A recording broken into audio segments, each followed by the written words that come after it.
আচ্ছা, আজকের অনুষ্ঠানটা কি হলো যদি একটু বলেন। হাওড়া আবোল তাবোল থিয়েটার গ্রুপের 30তম বর্ষের সমাপ্তি অনুষ্ঠান আমরা করলাম। আমরা শুরু করেছিলাম 19শে জানুয়ারি গুণীজন সম্মান অনুষ্ঠান দিয়ে, এবং আজকে আমরা সমাপ্তি অনুষ্ঠানে দেখব ছুঁয়ে নিজেকে, ছবি প্রদর্শনী, সাংস্কৃতিক অনুষ্ঠান, পুরস্কার বিতরণ, সংবর্ধনা জ্ঞাপন। উপস্থিত ছিলেন প্রাক্তন শিক্ষকবৃন্দ, বিশিষ্টজন, উপস্থিত ছিলেন কবি, সাহিত্যিক প্রমুখ। আমি আবোল তাবোল থিয়েটার গ্রুপের সভাপতি হিসেবে আমরা যখন 7ই জানুয়ারি 2025 মিটিং করি, আমি বলেছিলাম যে আমরা প্রত্যেক মাসে 30তম বর্ষে প্রত্যেক মাসে একটা করে অনুষ্ঠান করব, এবং সেটা চ্যালেঞ্জের ব্যাপার ছিল। প্রতি মাসে একটা অনুষ্ঠান, অনেক অর্থের ব্যাপার। অবশেষে আমরা এই বছর 14টা অনুষ্ঠান করতে পেরেছি সাফল্যের সঙ্গে, সানন্দে। সেখানে সাংস্কৃতিক অনুষ্ঠান ছিল, থিয়েটার ছিল, সোশ্যাল ওয়ার্ক ছিল, এবং এটা সম্ভব হয়েছে আমার টিমের জন্য। প্রবাসী ভারতীয় চিন্ময় স্যার এবং উপস্থিত হয়েছেন আঞ্চলিক ইতিহাস গবেষক বিপুল কুমার ঘোষ। সকলকে আমরা সম্বর্ধিত করতে পেরে আমরা আনন্দিত ও আপ্লুত।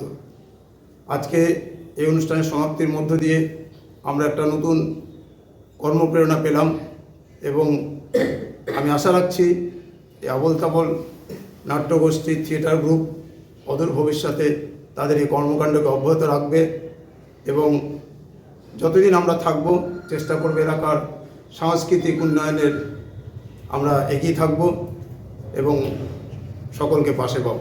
ধন্যবাদ। আপনার নাম? আমার নাম বিশ্বনাথ সরকার, সাধারণ সম্পাদক আবোল তাবোল থিয়েটার গ্রুপ। আজকে যে আপনাকে এখানে সম্মানিত করা হলো, কি বলবেন, কেমন লাগছে?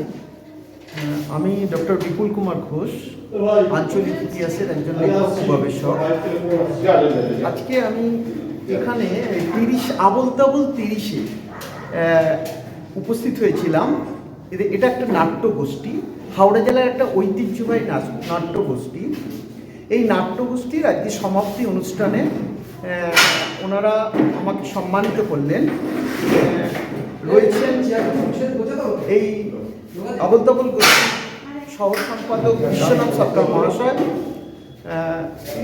ওনারা যেভাবে আমাকে সম্মানিত করলেন, সত্যিই আমি অভিভূত।